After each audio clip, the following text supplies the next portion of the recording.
आपका यश, आपकी कीर्ति गाते हुए संसार में विराजमान रहेगी। जैसे आज हमारे बीच में राजा परीक्षित नहीं है और ना ही सुखदेव है। कथा कहने वाला, कथा सुनने वाला, दोनों का ही कल्याण हुआ। और हम आज भी उनके जीवित और सुगंध का आनंद कथा के माध्यम से लेते हैं। ऐसे ही उन कोरे पन्नों में आपका भी नाम लिख जाए, उस भावना से कथा सुनिए और उसी भावना से मैं कथा कहूं। क्यों? कितनी दुनिया आती और जाती है संसार में। आप रेलवे स्टेशन पे चले जाओ, छपरा में पैर रखने को जगह नहीं है। जो गाड़ी आ रही है भूसे की तरह भरी हुई आ रही है। इतनी जनता उतरती है, उससे कहीं गुनी चढ़ जाती है। इसलिए आना जाना तो लगा रहेगा, पर उस आने जाने में जो भागवतीय महिमा है वो यह है कि ऐसे ही सफर में कभी कभी हमारे जीवन के जन्म जन्मों का मिलन भी हो जाता है। जिनसे कभी मिले नहीं, कभी कभी वो मिल जाते हैं हमको ऐसे सफर में। और वही सफर है ये भागवत का आज।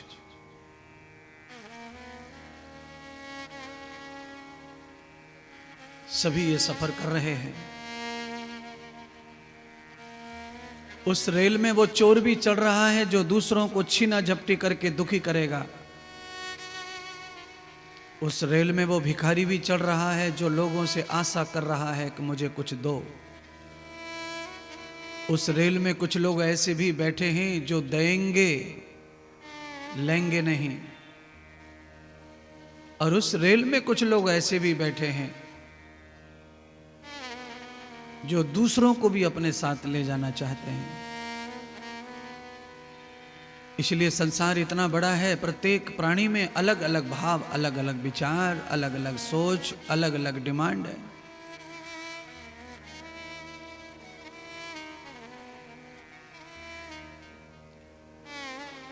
आज हमने जीवन को रेल की तरह क्यों माप दिया, समझाने के लिए।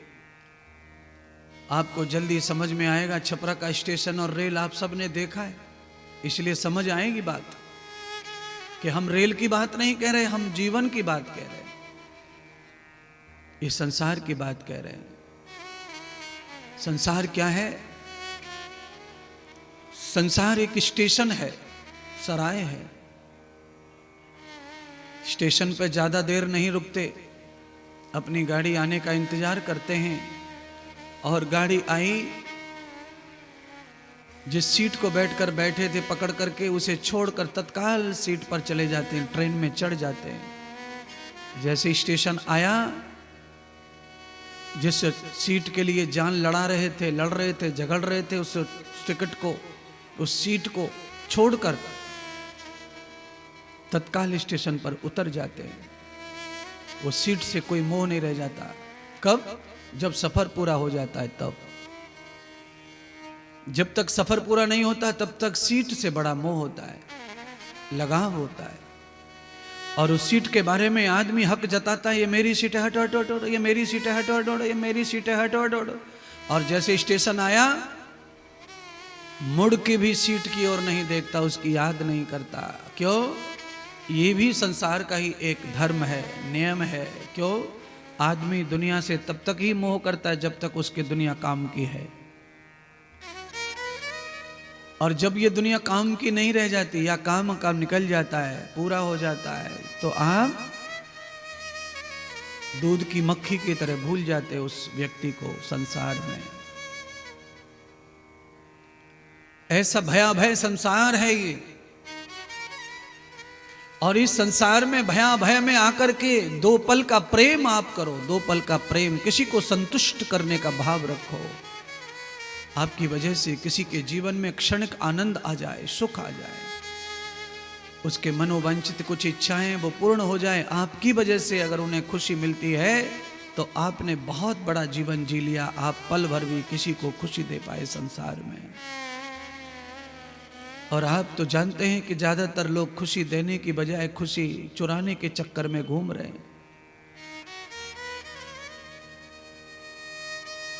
इसीलिए अपने जीवन के साथ में खिलवाड़ ना करें।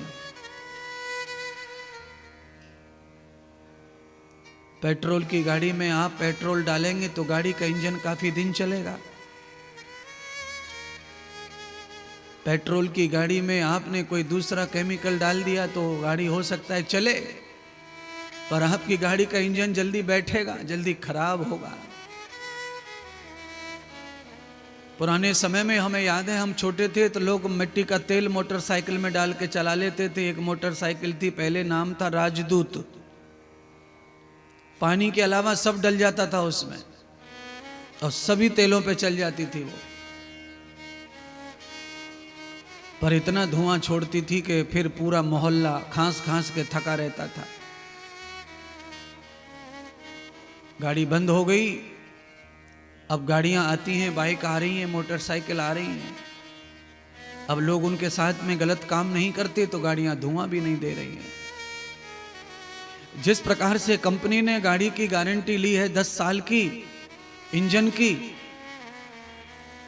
पर कंपनी उसके साथ किताब देती है, उसमें लिखा हुआ है कि आप गाड़ी के साथ कैसा व्यवहार करें। परमात्मा ने मानव रूपी गाड़ी की गारंटी ली है 100 साल की। सतम जीवेम सरदा शतम। आपका जो शरीर है ये जल्दी से जल्दी भी मिटे तो भी 100 साल तक भगवान ने इसको गारंटी से भेजा हुआ है। पर आपने मानव रूपी गाड़ी में दुनिया भर का कचड़ा स्वार्थ अनुसार भर दिया। भरना चाहिए था मेथी का साग और भर दिया अंडे की भुजिया। भरना चाहिए था पानी गंगा जल, भर दिया दारू बियर। भरना चाहिए था सौंफ इलायची, भर दिया गुटखा तंबाकू। भरना चाहिए था सत्संग मंगल भजन और भर दिया गंदा विचार। गाड़ी कब तक सिन्नी बांटेगी, गाड़ी कब तक प्रसाद करे, गाड़ी कब तक चलेगी। इसलिए भगवान श्री कृष्ण की गीता को झूठा न मानिए। पूरी दुनिया पूज रही है उसे, पूरी दुनिया के सभी धर्मों में गीता पढ़ी जाती है, ये और ध्यान रखो आप। रामायण या भागवत को सब दुनिया नहीं पढ़ती, पर गीता को सारे धर्म के लोग पढ़ते हैं, सारे मजहब पढ़ते हैं। गीता में भगवान ने लिखा है कि प्राणों की शक्ति यज्ञ से बारिश और बारिश से उगा हुआ अन्न है।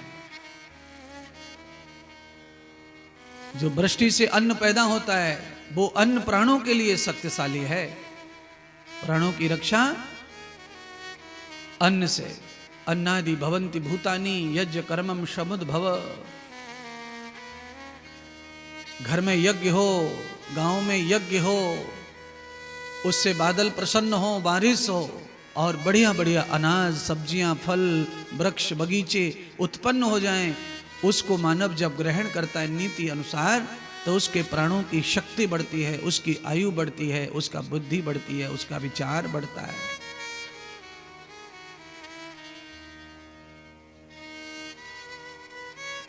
जो आदमी के लिए बनाया नहीं, आदमी उसे भक रहा है और फिर कामना करते हैं कि हमें सुख नहीं दे रहा भगवान। हमारे जीवन में कैसा जहर घोल दिया भगवान ने, हमारी औलाद बिगाड़ दी, हमारा बच्चा बिगाड़ दिया, हमारी बच्ची बिगाड़ दी, पति खराब मिल गया, पत्नी ऐसी मिल गई। ये सब फिर हम रोते रहते हैं पूरी जिंदगी भर, पर कभी भी एकांत में बैठकर ये चिंतन नहीं किया कि ये सब कुछ जो हो रहा है इसमें मेरा भी कोई न कोई हाथ है, मैं भी कोई गलती कर रहा हूं। कबीर जी क्या कहते हैं कि बुरा जो देखन में गया, बुरा न मिलिया कोय, सब जगु देखा छान के, अरे मुझसे बुरा न कोई।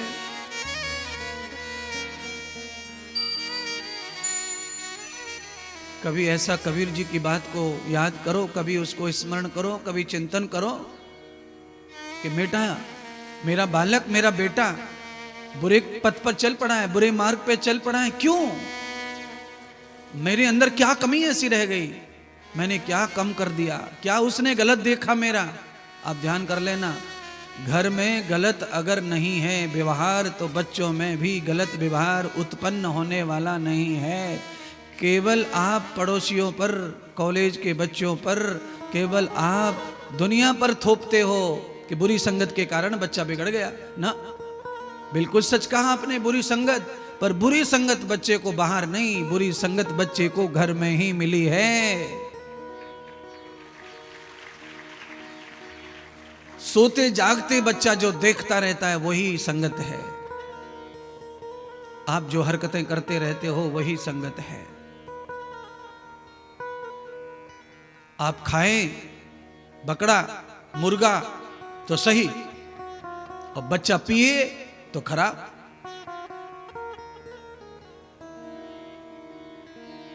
आप पिए तो सही, बच्चा पिए तो खराब। इसलिए महात्मा कहते हैं, ज्ञानी कहते हैं, पहले अपनी बुराई देख ले, उम्र भर जो कमाई देख ले। पहले अपने गलेवान में झांको, फिर आपको कष्ट नहीं होगा औलाद के बिगड़ने का। इसीलिए औलाद को आप वास्तविक चाहते हो, मस्त चाहते हो, तो आप अपने आप को पहले वास्तविक करो और मस्त करो। गाड़ी में गलत मटेरियल पड़ेगा तो गाड़ी नहीं चलेगी, नहीं चलेगी, नहीं चलेगी। आपके जीवन में गलत आहार विचार आएंगे तो जीवन नहीं चलेगा, नहीं चलेगा।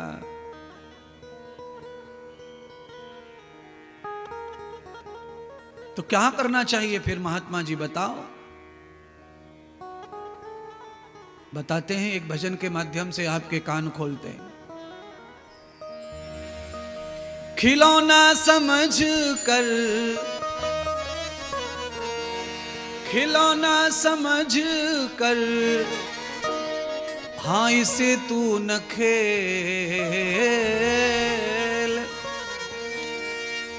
चली जा रही है ये जीवन की रेल, चली जा रही है ये जीवन की रेल, चली जा रही है ये जीवन की रेल, चली जा रही है जीवन की रेल। खिलौना समझ कर, खिलौना समझ कर, इसे तू न खेल, इसे यूं न खेल। चली जा रही है ये जीवन की रेल, चली जा रही है ये जीवन की रेल, चली जा रही है ये जीवन की रेल।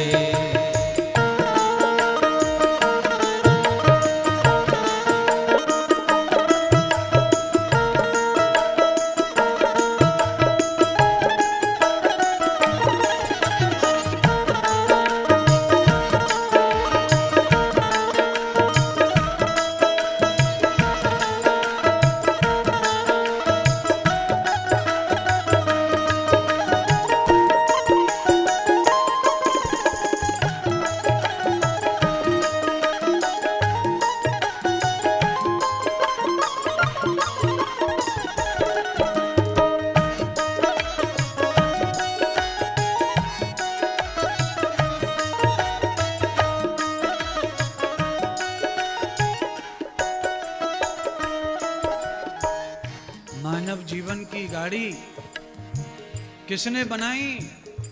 कौन कारीगर है इसमें? कौन सा तेल पड़ता है? कुशल कारीगर ने है इसको बनाया, कुशल कारीगर ने है इसको बनाया। बड़ी अकलमंदी से इसको चलाया, बड़ी अकलमंदी से इसको चलाया। वो पढ़ता है इसमें, पढ़ता है इसमें कर्मों का तेल। चली जा रही है ये जीवन की रेल, चली जा रही है ये जीवन की रेल, चली जा रही है ये जीवन की रेल। खिलौना समझ कर, खिलौना समझ कर इसे तू न खेल। चली जा रही है ये जीवन की रेल, चली जा रही है ये जीवन की रेल।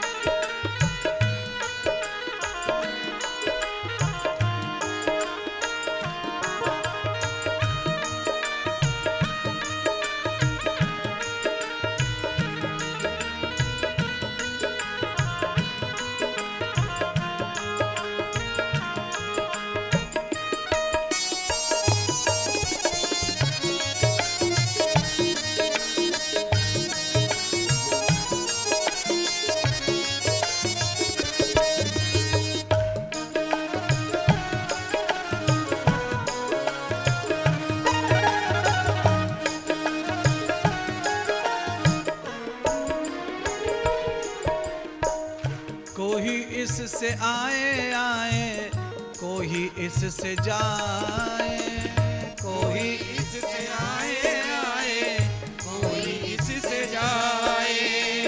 जीव है मुसाफिर जगत है सराय। जीव है मुसाफिर जगत है सराय। होता है इससे, होता है इससे जन्मों का मेल। चली जा रही है ये जीवन की रेल, चली जा रही है ये जीवन की रेल, चली जा रही है ये जीवन की रेल। ओ चली जा रही है ये जीवन की रेल। ऐसी गाड़ी है कि इसका मिस्त्री नहीं है कोई धरती पर। छोटी मोटी सर्विस कर दो कोई करना चाहे तो डॉक्टर आदि। जरा सी खराबी अगर इसमें आए, जरा सी खराबी में आए। बाल जैसा तार भी कट हो जाए खोपड़ी में तो आदमी को ब्रेन हेमरेज हो जाता है, लकवा हो जाता है। बाल जैसी नस में भी ब्लॉकेज आ गए तो हार्ट फेल हो जाता है। जरा सी खराबी अगर इसमें आए, जरा सी खराबी अगर इसमें आए।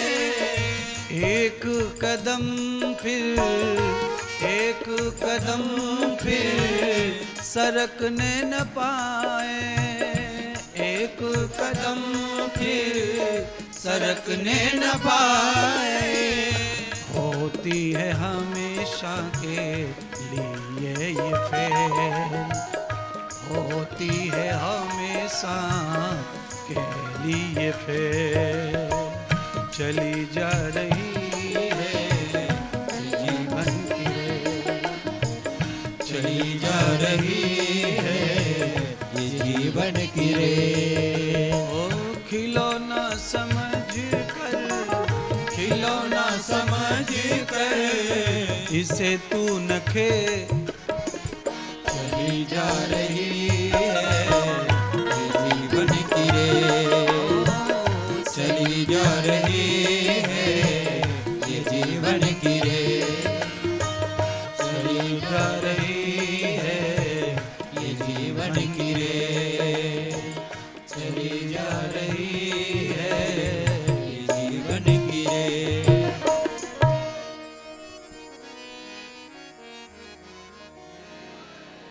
कुशल कारीगर ने है इसको बनाया, बड़ी अकलमंदी से इसको चलाया। पड़ता है इसमें कर्मों का तेल, चली जा रही है ये जीवन की रेल। इस शरीर में कोई आ रहा है, कोई जा रहा है संसार में, और उसी से मिलन हो रहा है जन्म जन्मों का। आपके घर में जो बेटा पैदा हुआ है वो ऐसे नहीं आया, वो पिछले जन्मों का कुछ चुकने आया है हिसाब किताब। बेटे की जो माँ बनी है, पिता बना है, वो ऐसे ही नहीं बन गया है, वो पिछले जन्मों का कुछ है, उसे चुकाना है। होता है इससे जन्मों का मेल, संसार में बिना आए जन्म जन्मों का मिलन होना, बिछो होना संभव नहीं है, और अपने कर्मों से भी मुक्त होना संभव नहीं है। इसीलिए चाहे जैसा भी संसार है, पर आना तो संसार में ही पड़ेगा। क्या करें संसार में आके जिससे आने जागने का चक्र भी समाप्त हो जाए? तो नित्य सत्संग करें,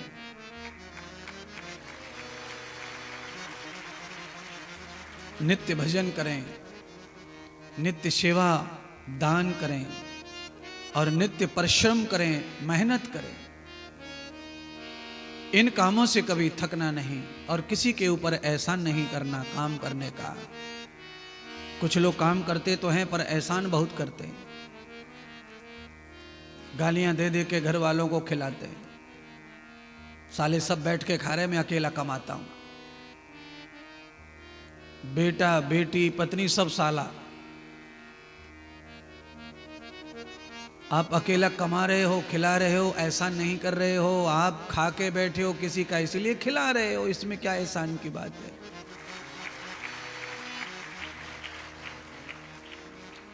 जन्मम द्वयात कृत्यम च यस्यम ध्वजापनोति, तजीवम न विहतो पुत्रः पुत्रेणाम च पितरयः।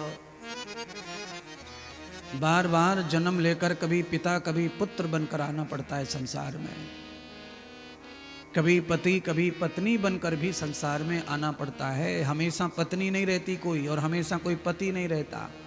क्यों? आप सोच रहे होंगे महाराज ऐसा भी होता है कि प्लांट बदल जाता है? बिल्कुल बदल जाता है। नर नारी, नारी नर आराम से बन सकता है। कैसे? रोज बनी रहे हैं। एक औरत ने 2 बच्चे पैदा किए हैं, एक लड़का और एक लड़की। औरत एक ही है, उसी ने लड़की को जन्म दिया, उसी ने लड़के को जन्म दिया। इससे यह सिद्ध होता है कि आप कभी भी नर नारी बन सकते हो।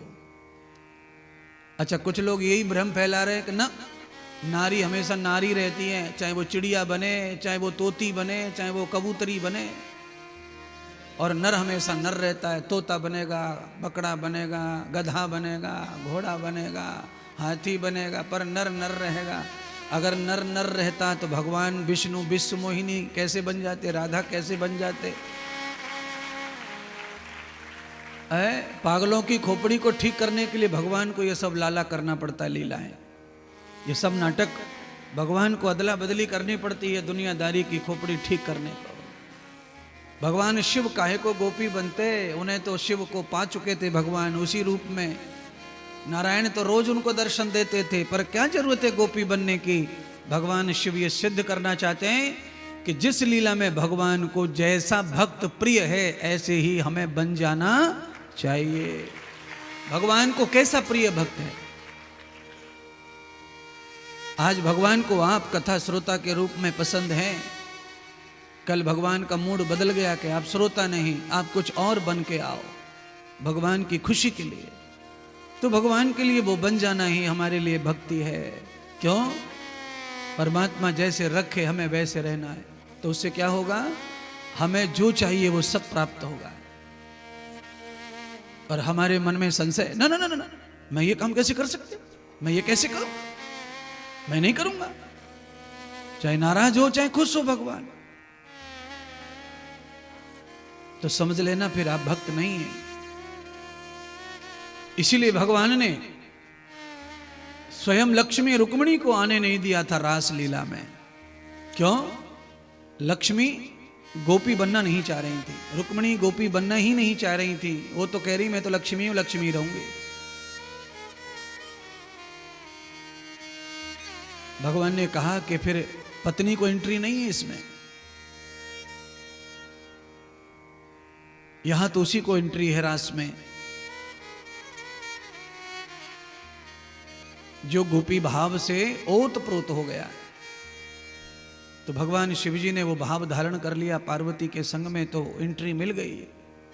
और स्वयं की पत्नी, कृष्ण की पत्नी रुक्मिणी जी को एंट्री नहीं मिली, क्योंकि वो पत्नी तो है पर वैकुंठ में है, अभी धरती लोक पर अभी वो पत्नी बनी नहीं है। इसलिए भगवान ने आने नहीं दिया, जमुना जी के दूर खड़ा कर दिया। इसीलिए मैं आपको समझा रहा हूं कि भगवान को जिस तरह परमात्मा को भगत प्रिय हो, उसी तरह भगत को ढलते जाना चाहिए। उनकी दृष्टि को, उनके भाव को, उनकी आज्ञा को पहचानते पहचानते खुद को बदलते रहना चाहिए। क्यों? वो जो भी बदलाव चाह रहे हैं वो इसलिए चाह रहे हैं कि तुम उनके निकट हो जाओ, निकट हो जाओ, निकट हो जाओ और उनमें समा जाओ। और भगवान में एक बार समा गए तो फिर जन्म का, मरण का झंझट खत्म। समुद्र में कूदने के बाद में पानी की पहचान नहीं होती है। गंगा, सरस्वती, कावेरी, क्षिप्रा, गंडकी, व्यास सब नदियां जा रही हैं समुद्र में। जब तक वो समुद्र में मिल नहीं रही तब तक पहचान है, और जैसे ही समुद्र में कूद पड़ती हैं तो सब सागर कहलाती हैं, कोई नदी नदी नहीं रह जाती। ऐसे ही है जीव, है मानव, माताओं बहनों, जब आप भक्ति में और उसके प्रवाह में बह जाते हैं और जाकर परमात्मा रूपी सागर में मिल जाते हैं अपने गुरु गोविंद में, तो फिर आप सागर बन जाते हैं। आप ही गुरु गोविंद हैं, फिर कोई और गुरु गोविंद नहीं है।